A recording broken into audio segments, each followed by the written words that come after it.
even saw in your debate, you brought up a great point that Jesus never even mentioned the Trinity. This was not part of it. He never said these words.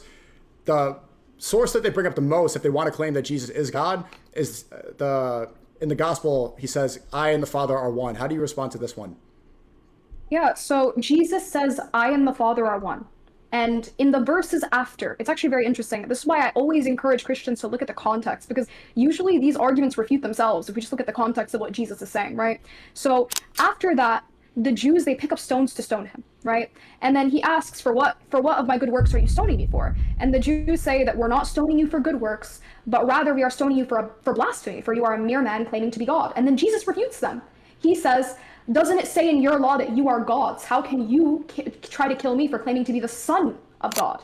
So Jesus clarifies, he's not claiming to be God, he's claiming to be the Son of God. And Son of God is not a divine title. Adam is called the Son of God. David is called the Son of God. So the children of Israel are called the sons of God. Sorry, the children of God. So this isn't a divine idea, but I and the Father are one specifically.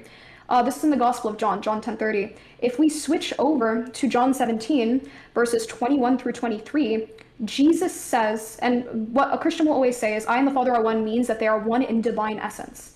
So let's carry over that same logic. Jesus says in John 17, verses 21 through 23, that him and the disciples and the Father are one. Does this mean that the disciples are God? A Christian will say no, obviously. He's referring to one in a different sense. So I'll ask them, okay, then be consistent.